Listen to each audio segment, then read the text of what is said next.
जय हिंद दोस्तों। इस बार आपके बोर्ड एग्जाम में आने वाले सोशल साइंस का महत्वपूर्ण ऑब्जेक्टिव क्वेश्चन से बताने वाले हैं। आप सभी छात्रों के पास अब बहुत कम समय बचा हुआ है। आप सभी विद्यार्थी इस सभी क्वेश्चंस को अपने मेमोरी में लोड कर लीजिए, क्योंकि आपके क्वेश्चंस पेपर में यही क्वेश्चंस हूबहू पूछे जाएंगे। आप एक एक ऑब्जेक्टिव क्वेश्चंस को बारीकी से याद कर लीजिए, ठीक है। तो चलिए हम बिना समय आप लोगों का बर्बाद किए वीडियो स्टार्ट करते हैं और एक एक क्वेश्चन को आपको पहले बता देते हैं, ठीक है।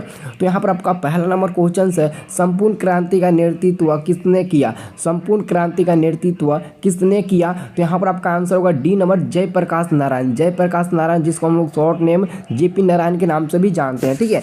और दूसरा नंबर हम लोग का क्वेश्चन है कि बांग्लादेश कब स्वतंत्र हुआ? दूसरा नंबर प्रश्न क्या हम लोगों का, बांग्लादेश कब स्वतंत्र हुआ? तो 2 नंबर का आंसर होगा 1971 ईस्वी में। आंसर होगा क्या होगा, 1971 ईस्वी में सी होगा, ठीक है। दूसरा का आंसर क्या होगा, सी होगा। 1971 ईस्वी में बांग्लादेश स्वतंत्र हुआ, यानी कि आजाद हुआ, ठीक है। अब देखिए जी, अगला क्वेश्चन आपका 3 नंबर आता है। 3 नंबर आपका क्वेश्चन है, भारत में किस राज्य में सर्वप्रथम पंचायती राज की शुरुआत हुई थी? भारत में किस राज्य में सर्वप्रथम पंचायती राज की शुरुआत हुई थी? तो आप लोग 3 का आंसर ए नंबर देखिएगा, राजस्थान। राजस्थान राज्य का नाम तो सभी लोग जानते होंगे, जहां पर मतलब पूरे रेगिस्तान है, ठीक है।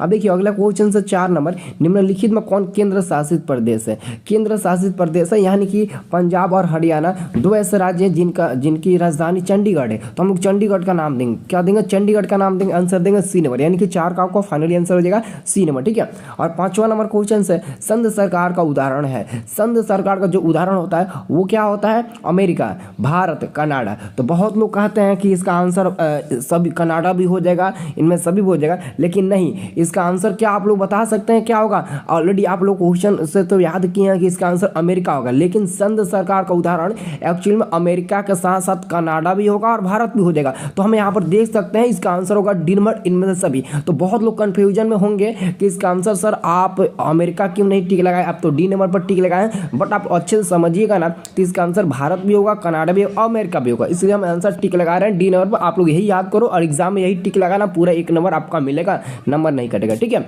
चलिए, तो आप लोग अगर ऐसे ही मतलब कि सारे विषय का इंपॉर्टेंट क्वेश्चन से देखना चाहते हो तो हमारे चैनल को सब्सक्राइब कर लो। और मैं लाइव क्लास डेली शाम को 6:30 बजे चलाता हूँ। अगर आप लोग चैनल को सब्सक्राइब कर लोगे तो आप सभी को फ्री में लाइव क्लास करने को मिलेगा। और साथ में हमारे व्हाट्सएप ग्रुप में भी जुड़ जाना। डिस्क्रिप्शन बॉक्स में आपको मैं व्हाट्सएप ग्रुप में जुड़ने के लिए आपको मैं फ्री में लिंक दे चुका हूँ। मैं 1 भी रुपया नहीं लूँगा व्हाट्सएप ग्रुप में ज्वाइन होने के लिए। तो वीडियो को डिस्क्रिप्शन में आपके लिए मैं फ्री लिंक दे चुका हूँ, जाकर जल्दी से व्हाट्सएप ग्रुप में जुड़ जाइए, ठीक है।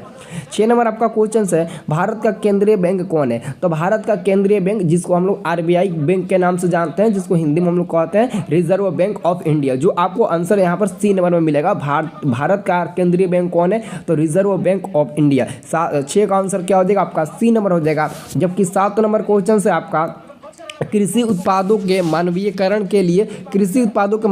के लिए मानक का उपयोग किया जाता है, मानक का प्रयोग किया जाता है। तो किसके लिए प्रयोग किया जाता है? तो आप लोग याद रखना, 1 मार्क का। आप लोग समझते हो कि सर इसका हाल मार्क होगा, नहीं, वो क्वेश्चन अलग है, ये क्वेश्चन अलग है। सोने की परिशुद्धता को सुनिश्चित करने के लिए ना हाल मार्क का प्रयोग किया जाता है, लेकिन यहाँ पर क्वेश्चन और कर रहा है, इसलिए इसका आंसर 1 मार्क होगा, ठीक है। आंसर होगा आपका बी नंबर। अब देखिए जी, अगला क्वेश्चन आपका 8 नंबर है। 8 नंबर प्रश्न काफी इंपॉर्टेंट है। निम्न में कौन प्राथमिक क्षेत्र से संबंधित है? यानी कि प्राथमिक क्षेत्र से कौन संबंधित है? मैंने आपको कई सारे वीडियो में भी बता चुके हैं कि कृषि क्षेत्र को हम लोग प्राथमिक क्षेत्र के नाम से जानते हैं। कृषि क्षेत्र आपका प्राथमिक क्षेत्र हुआ, और द्वितीय क्षेत्र हो जाएगा आपका औद्योगिक क्षेत्र, और तृतीय कहेगा तो सेवा क्षेत्र होगा। सेवा क्षेत्र तृतीय में चला जाता है, ठीक है। 9 नंबर क्वेश्चन से आपका, बिहार में प्रायः कैसी मिट्टी पाई जाती है? यानी कि हमारे बिहार में प्रायः कैसी मिट्टी पाई जाती है, ये कितने लोग बता सकते हैं? हाँ, वेरी गुड, जलोढ़ मिट्टी पाई जाती है। आंसर होगा आपका सी नंबर, ठीक है। दोस्तों, अगर आप लोग अभी से अच्छे से नहीं पढ़ाई करते हो तो आपको पता ही है कि एग्जाम में अब आप लोगों के पास कम समय बचा हुआ है, तो आप जितना अच्छे से पढ़ सकते हो, जितना मेहनत इस समय कर सकते हो, वो पूरा आपका ही रहेगा, ठीक है। तो इसलिए आप थोड़ा अच्छे से मेहनत करिए, क्योंकि वक्त और अपने जब दोनों एक साथ चोट पहुंचाते हैं ना, तो इंसान बाहर से ही नहीं अंदर से भी टूट जाता है। इसलिए आप कोई भी काम करिएगा तो सोच समझ कर करिएगा, क्योंकि आजकल के लोग मतलब कि आगे से नहीं पीछे से वार करते हैं, ठीक है। चलिए, और अगला क्वेश्चन देखिए, अगला क्वेश्चन आपका है 10 नंबर, ठीक है। ये 10 नंबर क्वेश्चन है, आयुर्वेद का जनक किन्हें कहा जाता है? आयुर्वेद का जनक किन्हें कहा जाता है? तो 10 का हम लोग आंसर क्या देंगे? बहुत लोग बोलते हैं कि सर चरक होगा, नहीं, इसका आंसर चरक नहीं होंगे, इसका आंसर अरे अब क्या बात है, चरक आप लोग बता दिए, चलिए ठीक है, इसका आंसर चरक ही होगा।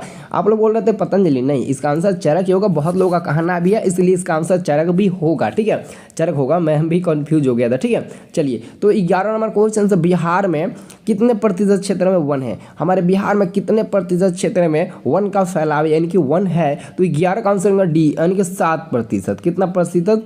7%, यानी कि 7%। ठीक है, चलिए, 60 नहीं बल्कि 7, ठीक है, 7। अब देखिए अगला क्वेश्चन से आपका 12 नंबर आपका क्वेश्चन से, निम्न में कौन लौह युक्त खनिज का उदाहरण है? लौह युक्त खनिज का उदाहरण समझते हैं ना, तो किसका होगा? मैग्नेटाइट का नाम समझते हैं ना, मैग्नेटाइट, हेमाटाइट, जो लोहा का मुख्य अयस्क होता है। ठीक है, तो आंसर आपका ए नंबर होगा, हेमाटाइट और मैग्नेटाइट लोहा का मुख्य अयस्क होता है। और लौह युक्त खनिज का मतलब हुआ लोहा, जिसकी संकेत 26 जिसका परमाणु संकेत 26 और संकेत Fe होता है, उसी को बोलते हैं ना, तो याद रखना ए नंबर आपका आंसर होगा। ठीक है, अब देखिए जी अगला क्वेश्चन आपका 13 नंबर है, सबसे घटिया कोयला कौन है? सबसे घटिया किस्म का कोयला कौन है? एकदम घटिया कोयला। ठीक है, तो 13 का आंसर होगा डी नंबर, पीट कोयला को हम लोग सबसे घटिया किस्म के कोयले के नाम से हम लोग जानते हैं। ठीक है, सब लोग अच्छे से याद रखना। अब देखिए अगला क्वेश्चन है 14 नंबर क्वेश्चन है, निम्न में कौन रोपण फसल नहीं है? निम्न में कौन रोपण फसल नहीं है? तो यहाँ पर आप लोग अच्छे से देख सकते हो, 14 का आंसर आपको मिलेगा सी नंबर, धान जो है ना वो रोपण फसल नहीं है, बाकी सब रोपण फसल है। आप लोग क्या हमें कमेंट बॉक्स में बता सकते हैं कि आजकल के ज़माने में आपके कौन खास हैं? आजकल के ज़माने में आपके कौन खास है? आपके माता पिता या फिर आपके दोस्त या फिर और कोई कौन खास है आजकल के ज़माने में? आप बता सकते हैं, क्योंकि जीतने के बाद तो सारी दुनिया आपको गले लगाती है, वो तो 100% सही बात है, लेकिन हारने के बाद तो कोई गले नहीं लगाता है, और हारने के बाद जो गले लगाए वही अपना होता है। तो क्या आप इससे गेस करके बता सकते हैं कि एक्चुअली में जीतते समय भी हमको कौन गले लगाता है और हारते समय भी कौन हमको गले लगा सकता है? ऐसा कोई इंसान है? तो आप लोग कमेंट बॉक्स में थोड़ा बता दीजिए हमको। ठीक है, चलिए अगला क्वेश्चन से मेरे दोस्त अभी आप लोग मेहनत नहीं करोगे तो एग्ज़ाम के बाद आप लोग क्या करोगे? बहुत पछताना पड़ेगा। इसलिए जितना टाइम है, मैं जो भी वीडियो दे रहा हूँ उसको अच्छे से देखो, नज़रअंदाज मत करो। कोई भी आपको चीज़ देता है तो आपके लिए ही मतलब अच्छा रहता है। ठीक है, वो अपने लिए खुद नहीं करता है, थोड़ा आपके लिए भी मतलब मेहनत करता है। ठीक है, इसलिए आप अच्छे से वीडियो को देखना और लाइक तो कर ही देना आप लोग। ठीक है, और चैनल को सब्सक्राइब कर देना। शाम को तो मैं गर्दा मचा देता हूँ एकदम सभी लड़कियों के साथ। ठीक है, तो शाम को 6:30 बजे मेरा क्लास चलता है, आप लोग आ जाइएगा। ठीक है, और देखिए 15 नंबर क्वेश्चन क्या कह रहा है, भारत की प्रमुख खाद्यान्न फसल कौन है? भारत की जो प्रमुख खाद्यान्न फसल है, जिसको धान बोलते हैं ना, धान यानी कि चावल, तो आंसर आपका होगा डी नंबर। ठीक है, अगला क्वेश्चन से, बिहार में कितना प्रतिशत कृषि क्षेत्र है? ये कह रहा है क्वेश्चन कि बिहार में कितना प्रतिशत कृषि क्षेत्र है, तो आपका आंसर होगा 80%। 80% बिहार में कृषि क्षेत्र है। ठीक है, अब 17 नंबर क्वेश्चन से, भारत में सबसे लंबा बांध, भारत के सबसे लंबा बांध आप लोगों को पता है ना? हाँ, वेरी गुड, क्या होगा? हीराकुंड बांध सबसे लंबा बांध है, हीराकुंड। ठीक है, चलिए अगला क्वेश्चन हम लोग का आ रहा है 18 नंबर। ठीक है, 18 नंबर प्रश्न आपका है ना, किस खनिज को उद्योगों की जननी कहा जाता है? किस खनिज को उद्योग की जननी कहते हैं? तो लोहा को समझते हैं ना, लोहा समझते हैं ना, लोहा Fe इसका संकेत है, परमाणु संकेत 26 है, इसी को हम लोग उद्योग की जननी मानते हैं। ठीक है, अब देखिए अगला क्वेश्चन आपसे पूछा गया 19 नंबर, कह रहा है क्वेश्चन की सर्वोत्तम कोयले का प्रकार कौन सा है? सर्वोत्तम कोयले का प्रकार कौन सा है? तो वहाँ पर घटिया किस्म का कोयला मैंने पूछा था तो आप लोग बताए थे पिट, लेकिन यहाँ पर पूछा है सर्वोत्तम कोयले का प्रकार कौन सा है, तो यहाँ पर आपका करेक्ट आंसर हो जाएगा ऑप्शन नंबर क्या होगा? बिटुमिनस होगा। क्या होगा जी? बिटुमिनस। ठीक है, चलिए अगला क्वेश्चन है, गंडक परियोजना है, तो आपका 20 यानी कि 20 का आंसर क्या होगा जी? हाँ, वेरी गुड, क्या बात है जी, 20 का आपका आंसर हो जाएगा। एक मिनट 19 का ना, 19 का आंसर बिटुमिनस नहीं होगा, इसका आंसर होगा एंथ्रासाइड होगा। 19 नंबर क्वेश्चन है, सर्वोत्तम कोयले का प्रकार, हाँ एंथ्रासाइड होगा। 19 का आंसर होगा ए नंबर। ठीक है, और 19 का आंसर ए होगा, और 20 का आंसर आपका क्या होगा? गंडक परियोजना है तो वाल्मीकि नगर में है, 19 का आंसर होगा बी नंबर। ठीक है, ये आंसर डी नंबर बिटुमिनस गलती हो जाएगा। ठीक है, इसका आंसर होगा एंथ्रासाइड, और गंडक परियोजना है तो वाल्मीकि नगर में, आंसर होगा इसका बी नंबर। ठीक है, अच्छे से देख लो। ठीक है, चलिए दोस्त अब वीडियो को लाइक कर दीजिए। तो जो भी मेरे दोस्त वीडियो को लाइक नहीं किए, एक वीडियो को लाइक कर दीजिए, तो आप जो लोग जो कहोगे मैं वो करूँगा, बस आप लोग कमेंट करके हमको बता देना। ठीक है, तो सभी लोग वीडियो को लाइक कर दीजिए। तो ठीक है, चलिए अगला क्वेश्चन से 21 नंबर क्वेश्चन से किन राज्यों के निम्न राज्यों में से किसमें सर्वाधिक वन का क्षेत्र है, यानी कि सबसे ज़्यादा वन क्षेत्र किस राज्य में है। तो आप लोग मध्य प्रदेश का नाम सुना ना, एमपी मध्य प्रदेश, यानी कि आपका आंसर होगा वही होगा, ठीक है, क्योंकि मध्य प्रदेश में वन का सबसे ज़्यादा विस्तार है, ठीक है।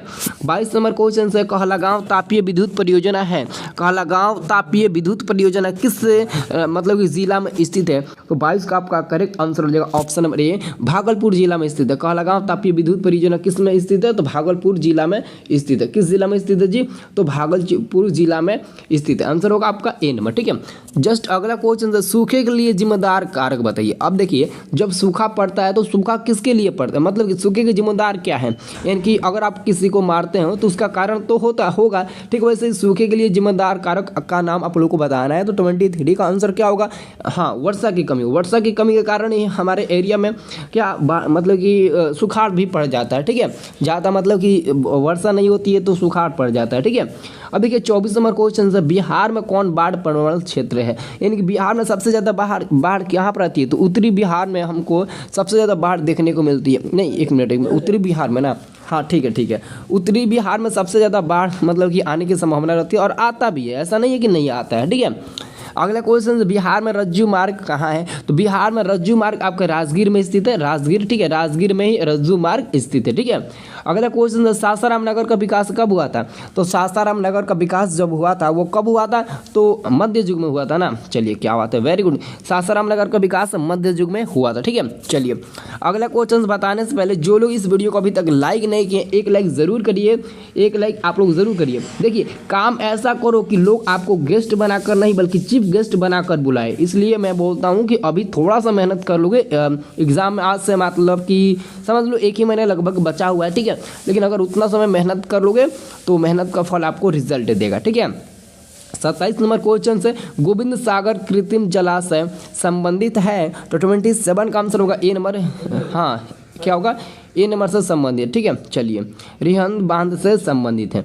अगला क्वेश्चन 28 नंबर, सर्वाधिक भूस्खलन प्रबल राज्य है, यानी कि सबसे ज़्यादा भूकंप, ये सब भूकंप वगैरह बाढ़ वगैरह इन सभी का ज़्यादा मतलब कि किस राज्य में आता है, तो उत्तराखंड का नाम सुने हो ना, केदारनाथ मंदिर उत्तराखंड, हाँ वही होगा, ठीक है। 28 का आंसर क्या होगा, ए नंबर का। अब देखिए 29 नंबर क्वेश्चन से बिहार में कौन सा भाग सर्वाधिक सूखा प्रबल, यानी कि बिहार में, दक्षिण बिहार में ना सबसे ज़्यादा सूखा की आशंका होती है और सूखा पड़ता भी है दक्षिण बिहार में, ठीक है।